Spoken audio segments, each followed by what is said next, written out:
Set 9 को question number 2 में हेर्न सकिन्छ.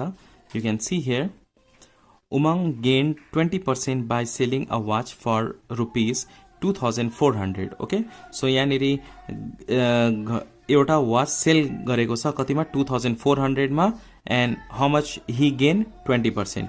क्वेश्चन नंबर ए मा हेर्नुस्. क्वेश्चन नंबर ए मा क्वेश्चनले के भनेको छ, if cost price is greater than selling price. Cost price भनेको क्रय मूल्य, किनेको दाम, किनेको मूल्य बढी छ भने बिक्री मूल्य भन्दा, सेलिङ प्राइस भन्दा, देन के हुन्छ, what will be there, profit or loss. Definitely loss हुन्छ, किनभने कस्ट प्राइस सेलिङ प्राइस भन्दा धेरै भयो भने लॉस हुन्छ, सेलिङ प्राइस धेरै भयो भने प्रॉफिट हुन्छ. सो नंबर ए मा when CP is greater than SP, then के हुन्छ, then there would be loss. Grammar आफै मिलाउनु होला. Number B. Okay, CP greater छ भने एसपी, त्यहाँ के हुन्छ, लस हुन्छ, र एसपी ग्रेटर भयो भने प्रॉफिट हुन्छ. Okay, number B. Question number B मा क्वेश्चनले के भनेको छ, find the cost price of the watch. Cost price CP निकाल्नु पर्ने. अब यहाँनिर सेलिङ प्राइस दिएको छ र प्रॉफिट पर्सेन्ट दिएको छ.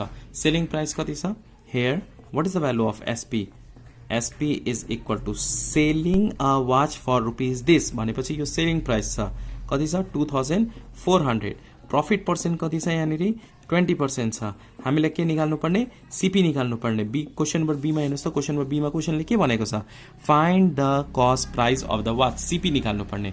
What is the formula of CP. CP को फर्मुला के हुन्छ, अब SP into 100 divided by 100 plus profit percent. Formula याद छैन भने फर्मुला लर्न गर्नु होला, or you can visit on formula playlist. मेरो प्लेलिस्टमा फर्मुला पनि छ, त्यहाँ जानु होला प्रॉफिट लस को लागि. एसपी को भ्यालु कति छ, 2400 into 100 divided by 100 plus profit percent भनेपछि 20. सो 20 डिवाइडेड बाई 100 नलेख्नु होला, 20 मात्र. र 100 क्यान्सल पनि हुँदैन, किनभने यहाँ प्लस छ, यहाँ मल्टिप्लाई छ, सेम साइन छैन. यहाँ पनि मल्टिप्लाई भएको भए चाहिँ हामी क्यान्सल गर्थे. सो 240000 मल्टिप्लाई गरिदिने, डिवाइडेड बाई यो दुईटा एड गर्दाखेरि 120 हुन्छ, 00 क्यान्सल, 12 2 जा 24, 1230.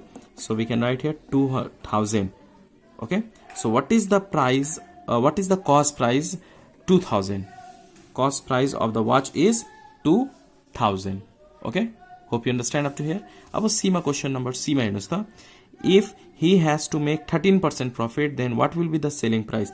अब यहाँ 20% प्रॉफिट गर्दाखेरि सेलिङ प्राइस कति छ, 2400 छ.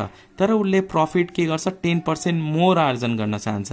he has to make profit 30%. so profit is equal to what, 30%. अब 20% प्रॉफिट गर्दाखेरि 2400 मा सेल गर्छ, 30% प्रॉफिट गर्दाखेरि कतिमा सेल गर्नुपर्छ त्यो हामीलाई फाइन्ड आउट गर्नुपर्ने. यहाँ हेर्नुस् त फेरि question, if he has to make 30% profit, then what will be the selling price. Selling price कति हुन्छ, इफ 30% प्रॉफिट भयो भने.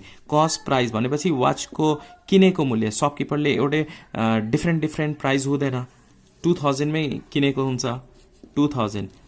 ओके, सेलिङ प्राइस मात्र डिफरेन्ट हुन्छ ड्यू टु प्रॉफिट. प्रॉफिट धेरै राख्नु छ भने सेलिङ प्राइस धेरै हुन्छ, प्रॉफिट थोरै राख्नु छ भने सेलिङ प्राइस थोरै हुन्छ. So selling price depend on profit, cost price जहिले पनि सेम हुन्छ.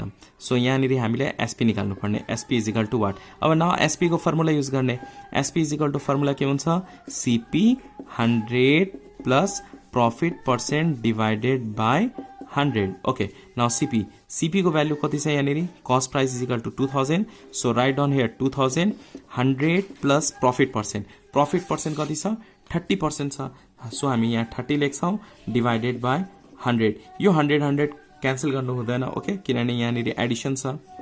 सो 2000 लेख्ने, यहाँनिर यहाँ केही छैन भने मल्टिप्लाई हुन्छ, 130. when you add we get 130 divided by 100. 20 cancel, no multiply, rupees 2 3 जा 6, 2 1 जा 2 र 10 and 10 20 छ. so 20. so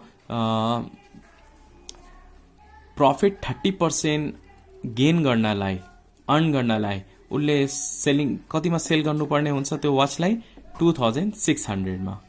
Okay, hope you understand this question number 2 from set 9.